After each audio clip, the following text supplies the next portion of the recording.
जीवनधर चरित्र, वो जीवनधर चरित्र, जीवनधर जो बचपन में क्या था, जब भी रोटी खाने बैठता था तो रोता था, और जैसे ही रोता था तो माँ बड़ी परेशान होती है, कहाँ का बेटा, जब भी खावे बैठे रोवे। तो आप महिलाओं की आदत है, जब महाराज जी आते हैं तब आप सभी लोग बच्चों की शिकायत करते हैं, महाराज आशीर्वाद दो, बच्चा जिद्दी है, आशीर्वाद दो, बच्चा क्रोधी है। तो जीवनधर की माँ कहती है, महाराज जी आशीर्वाद दो, ये जब भी खाने बैठता है पहले रोता है फिर खाता है, पहले रोएगा फिर खाएगा, जब मैं डांट लगाऊंगी, जब मारूंगी तब खाता है। तो महाराज क्या कहेंगे, बोलो भाई, यही समझाएंगे। तो महाराज ने जीवनधर से कहा, बेटा ऐसा नहीं करना चाहिए, खाते समय नहीं रोना चाहिए, अच्छे से खाना चाहिए, रोना नहीं चाहिए। महाराज ने समझाया। तो जीवनधर बहुत ज्ञानी था, उसने कहा, महाराज जी अभी तक तो मैं अपनी माँ को ही समझता था कि ये कुछ नहीं जानती, अब तो आज पता चला कि हमारे माँ के गुरुजी भी कुछ नहीं जानते, कुछ नहीं जानते। आप भी कह रहे, आप इतने महाराज हैं, आप तो बहुत ज्ञानी हैं, सारे साथ पढ़े लिखे हैं, फिर भी आप मुझे रोने की मना कर रहे।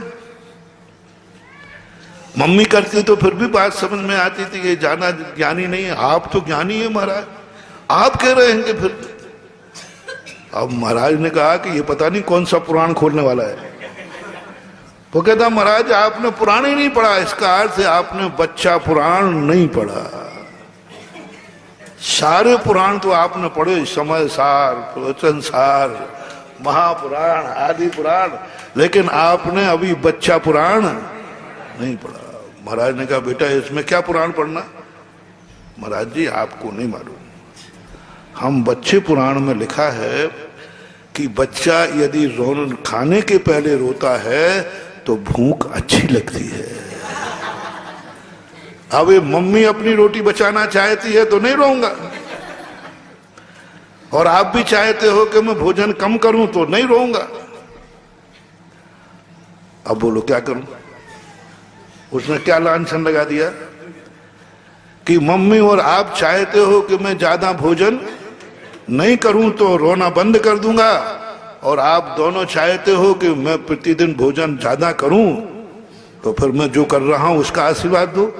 अब काय का आशीर्वाद दो। अब मना करता हूं तो वो कहता, देखो महाराज जी रोटी कम खाऊंगा, क्योंकि बच्चों को रोने के बाद नियम से भूख लगती है, इसलिए माताएं हंसते हुए बच्चे को गोदी में नहीं उठाती, दूध पिलाती। किसको रुलाती हैं? क्योंकि वो जान जाते हैं कि बच्चे छोकरे से,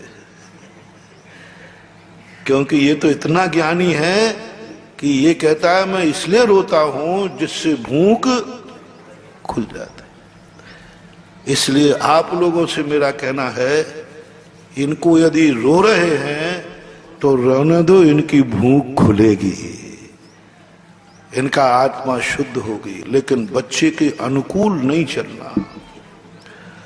बच्चे को जो अच्छा लगता है वह खाने नहीं देना।